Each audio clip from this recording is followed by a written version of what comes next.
A mysterious call came in. There's a body in a suitcase. Silverbrook River. It's bad. Please, you need to check. The line went dead.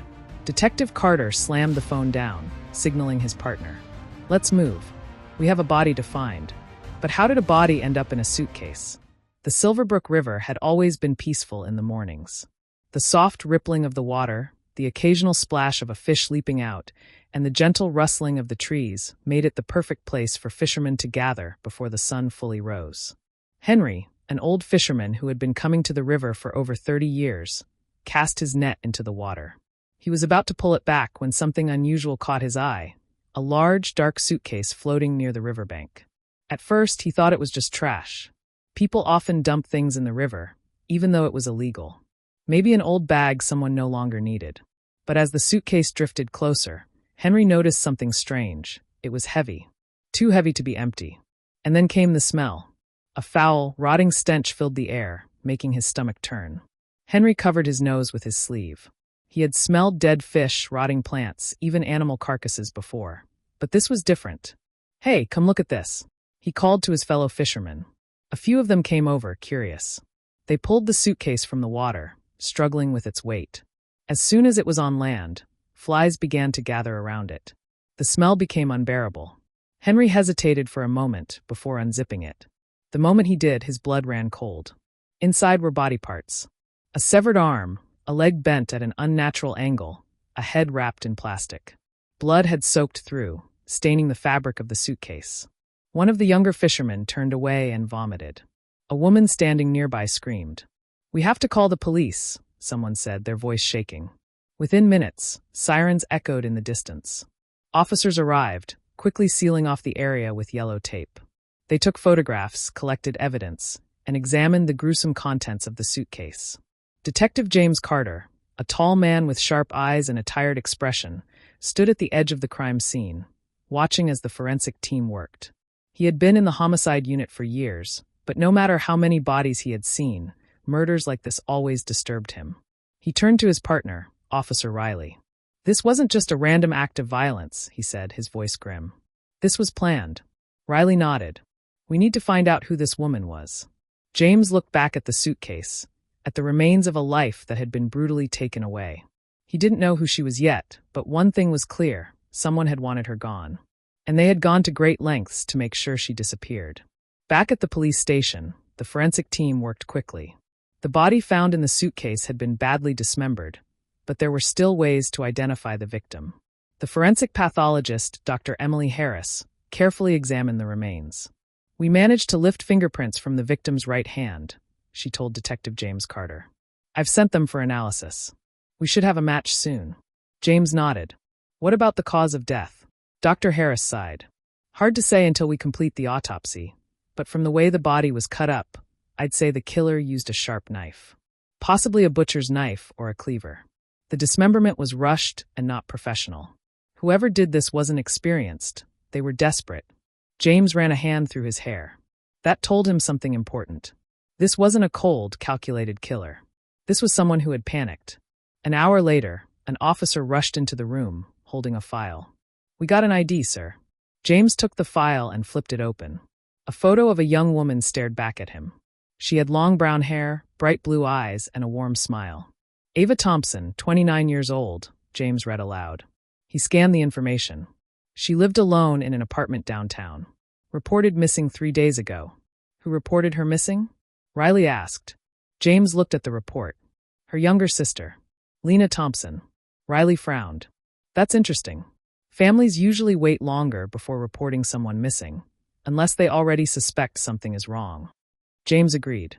It was strange. Most people assumed their loved ones were just busy or out of town. They didn't rush to the police unless they had a reason to believe something terrible had happened. James picked up his phone and dialed the number listed under Lena Thompson's name. After a few rings, a soft, shaky voice answered. "Hello. Lena Thompson?" James said. "Yes, who is this?" "This is Detective Carter with the Homicide Division. I'm afraid I have some bad news. We found your sister." Silence. Then a quiet sob. Is she okay?" James took a deep breath. He had delivered bad news to families before, but it never got easier. "I'm sorry, Lena. Your sister was murdered. A gasp. Then more sobbing. No, that can't be true. Are you sure? I'm sure, James said gently. We need you to come down to the station, Lena. We have some questions. Lena sniffled. Okay, I'll be there soon. James hung up the phone and leaned back in his chair. He didn't want to jump to conclusions, but something about Lena's reaction felt off. Of course, grief sounded different for everyone, but there was something else in her voice. Not just sadness. Fear. Riley noticed it too. What do you think? James exhaled. I think Lena knows more than she's saying. Lena arrived at the police station an hour later. She looked exhausted, her eyes red and puffy from crying. She wore a loose beige sweater and jeans, her hands stuffed into her pockets. As she entered the interrogation room, she kept her head down, avoiding eye contact with the officers. Detective James Carter watched her carefully as she sat across from him. He decided to start gently. Lena, I'm very sorry for your loss. I know this must be extremely difficult for you. Lena nodded, wiping her nose with the sleeve of her sweater. I can't believe she's gone. James took out his notepad. I need to ask you some questions, Lena. It will help us find out who did this. Lena sniffled. Okay. James leaned forward. When was the last time you saw Ava? Lena hesitated for just a second before answering. 3 days ago. We had an argument. James raised an eyebrow. What was the argument about? Lena bit her lip. It was personal. James gave her a patient look. Lena, I understand this is hard, but we need to know everything. Even if it seems unimportant, it could help us find her killer. Lena swallowed hard. It was about my boyfriend. Mark. James exchanged a glance with Officer Riley. Mark who? Mark Evans. James jotted the name down in his notebook. Did Ava have a problem with Mark? Lena's expression darkened. She hated him. Why? She thought he was using me, Lena admitted. She said he wasn't a good person. That he only wanted my money and… She stopped herself, looking away. And what? James pressed. Lena's hands trembled. She thought he was only with me for other things. James didn't react, but internally, a red flag went up. Ava clearly hadn't trusted Mark. And if she had been vocal about it, that could be a motive for someone to want her out of the picture. James kept his voice calm. Lena, where were you 2 nights ago? Lena quickly wiped her eyes. At home. Alone. She hesitated again. No. I was with Mark. James nodded slowly. And what were you doing? We were watching movies at his place. Did anyone else see you there? Lena shook her head. No. We were alone. James wrote that down. No alibi. We'll need to speak with Mark, James said, handing her a piece of paper. Can you write down his address and phone number? Lena's fingers trembled slightly as she took the paper. She hesitated before writing it down, as if she was unsure. After she finished, James asked one last question. Lena, do you think Mark could have hurt your sister? Lena's eyes widened. No. Never. Mark isn't like that. He closed his notebook. That's all for now. Thank you, Lena. Lena stood up, looking relieved. But as she turned to leave, James said, One last thing, Lena. She froze.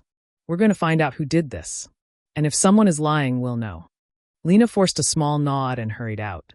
Riley waited until she was gone before speaking. She's lying. James nodded. And I think Mark Evans has something to do with it. Riley sighed. Then let's go talk to him.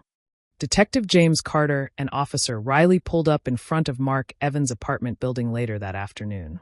It was a rundown complex on the outskirts of town, the kind of place where no one asked questions and everyone minded their own business. The paint on the walls was peeling, and a group of men stood smoking near the entrance, giving the detectives a wary look as they walked past. James knocked on the door of apartment 3B. There was no immediate response. He knocked again, harder this time. A few moments later, the door swung open, revealing Mark Evans. He was in his early 30s, tall with dark, unkempt hair and an unshaven face. His clothes were wrinkled, and the smell of alcohol lingered around him. His eyes were sharp, but there was something lazy about his posture, like a man who didn't think he had anything to worry about. Mark Evans? James asked. Yeah. Who's asking? Mark leaned against the doorframe, crossing his arms. Detective Carter. This is Officer Riley. We need to ask you a few questions about Ava Thompson. At the mention of Ava's name, Mark rolled his eyes. Yeah, I heard. It's awful. His voice lacked emotion. No sadness, no shock. Just mild annoyance. James didn't react. Where were you 2 nights ago? Mark barely hesitated. With Lena. At my place. Doing what? Mark smirked. Watching movies. Hanging out. James studied him. Anyone else who can confirm that? Mark shrugged. Nope. Just the two of us. Lena told us that Ava didn't like you, James said, changing the subject. Why do you think that is? Mark gave a short laugh. Because she was jealous. Jealous? Riley repeated. Yeah. Mark leaned in slightly, lowering his voice. Ava was always controlling. She didn't want Lena to be happy. She wanted to make all the decisions for her. And when Lena started dating me, Ava lost it. She wanted me gone. James nodded slowly. Did you and Ava ever have an argument? Mark scoffed. Plenty. She was always in my business, telling Lena to break up with me. And did you ever threaten her? Mark's smirk faded for a second before returning. No, but I wanted to. James raised an eyebrow. That's an interesting choice of words. Mark shrugged. I mean, who wouldn't? She was a nightmare. James glanced around the apartment. It was messy. Empty beer bottles on the coffee table, fast food wrappers on the floor. Then something caught his eye. Near the kitchen, leaning against the wall, was a black suitcase. The same kind of suitcase that had been used to dump Ava's body. James turned back to Mark. Do you own a suitcase, Mark? Mark raised an eyebrow. Yeah. Why? What does it look like? Mark hesitated, as if sensing the trap. I don't know. Black, I guess. Like most suitcases. James nodded. Mind if we take a look around? Mark tensed. Do you have a warrant? Not yet, James admitted. But we can get one. Mark smirked. Good luck with that. James held his gaze for a few seconds before stepping back. We'll be in touch. As they left the apartment and walked toward their car, Riley muttered, That guy is guilty as hell. James nodded. Yeah, but we need proof. Riley glanced back at the building. Do you think Lena knows? James exhaled. I don't think Lena is innocent. The way she reacted, the way she defended him, she's hiding something. Riley sighed. Then we need to dig deeper. James started the car, his mind already working through the possibilities. They were close, and soon they would have the truth. Detective James Carter and Officer Riley sat in their car outside Mark Evans' apartment, going over their notes. Something wasn't adding up. Both Lena and Mark had given the exact same explanation. Too perfect, too rehearsed. He's lying, Riley muttered, tapping her pen against her notebook. And so is Lena. James nodded. They both said they were together 2 nights ago. No witnesses. No proof. And Lena reported Ava missing way too soon. Almost like she already knew something had happened. Riley frowned. What if she wasn't just covering for Mark? James glanced at her. You think she was involved? Riley hesitated. I don't know. Maybe she didn't help with the murder itself, but I think she knew. And she's protecting him. James exhaled, staring at Mark's apartment door. We need something solid to break them. Just then, his phone buzzed. It was Dr. Emily Harris, the forensic pathologist. Carter, he answered. Detective, we finished the preliminary autopsy report, Dr. Harris said. Cause of death was blunt force trauma to the head. The dismemberment was done post-mortem. James leaned forward. So, she was already dead when they cut her up. Yes. Also, we found something else. James exchanged a glance with Riley. Go on. There were small traces of carpet fibers on the body, Dr. Harris explained. Dark gray, industrial style. Not something you'd usually find in a home. James frowned. Like the kind in hotels? Exactly, Dr. Harris confirmed. I ran the sample. It matches the type of carpet used in the Sunset in downtown. James sat up straighter. That's huge. If the body was in that hotel, we might have security footage. I'd check soon, Dr. Harris warned. If they cleaned the room, the evidence might already be gone. James hung up and immediately started the car. We're going to the Sunset Inn. Riley nodded. If they used a hotel room, there's a record. A paper trail. They just made their first big mistake. The Sunset Inn was an old, budget motel on the outskirts of town. The kind of place people went when they didn't want to be found. The neon sign flickered above the entrance, and the lobby smelled of stale cigarettes and cheap air freshener. James and Riley approached the front desk, where a tired-looking man in his 50s sat flipping through a magazine. He barely looked up as they approached. Detectives Carter and Riley, Homicide Division, James said, flashing his badge. We need to see your guest records from the past week. The man sighed. What's this about? James leaned forward. A murder. That got his attention. The man sat up quickly and pulled out a ledger. All right. What are you looking for? 2 nights ago, Riley said. Any room rented by Mark Evans or Lena Thompson. The man flipped through the pages, then stopped. His eyes flicked up to the detectives. Room 107. Rented under the name Mark Evans. James felt a rush of adrenaline. Is there security footage? The man nodded. Yeah, but it only stays on file for 3 days. If you're lucky, it's still there. Show us, James ordered. The man led them to a small back office, where a grainy black and white screen displayed security footage from 2 nights ago. He scrolled back through the footage until... There, Riley said, pointing at the screen. Mark Evans and Lena Thompson were entering room 107. It was just after midnight. An hour later, Mark came out alone, carrying something large wrapped in a sheet. James felt his stomach twist. Pause that. The image froze. Mark was struggling with the weight of whatever he was carrying. Ava's body. Riley's voice was grim. They killed her here. James took a deep breath. And now we can prove it. Detective James Carter and Officer Riley wasted no time. With the hotel records and security footage in hand, they now had solid evidence that Mark Evans and Lena Thompson had been at the Sunset in the night of Ava's murder. More importantly, they had video proof of Mark carrying what was likely Ava's body out of the room. We need a warrant, Riley said as they got back into the car. James nodded. One for Mark's apartment, and another for Lena's. They drove straight to the police station, where James briefed the district attorney. Within hours, they had the warrants in hand. This is it, James said as they headed out. They're going to crack. The police surrounded Mark's building that evening. James and Riley led the team, knocking hard on the door. Mark Evans. Police. Open up. Then a sound. Shuffling inside. He's running, Riley muttered. Breach the door, James ordered. With a loud bang, officers forced the door open and stormed inside. Mark was halfway out the window, trying to escape onto the fire escape. Freeze! Riley shouted, gun drawn. Mark hesitated, then slowly raised his hands. Turn around. Hands behind your head, James ordered. Mark scowled but obeyed. As officers cuffed him, James searched the apartment. And then he saw it. A suitcase. Black, scuffed, identical to the one Ava's remains had been found in. James unzipped it. Inside were blood-stained towels and a large kitchen knife. The blood had dried, but it was enough. Mark had no more excuses. You're under arrest for the murder of Ava Thompson, James said. Mark sneered. You've got nothing on me. James held up the bloodied knife. We'll see about that. Meanwhile, another team of officers arrived at Lena Thompson's apartment. Unlike Mark, Lena didn't try to run. She opened the door, looking pale and exhausted. What's going on? She asked weakly. Lena Thompson, you are under arrest for your involvement in the murder of Ava Thompson, an officer said, cuffing her hands behind her back. Tears welled in Lena's eyes. No, I didn't, she stopped herself. Because she knew. She knew she was guilty. As they led her into the car, she whispered, Mark made me do it. James and Riley watched as she was driven away. She's going to talk, Riley said. James nodded.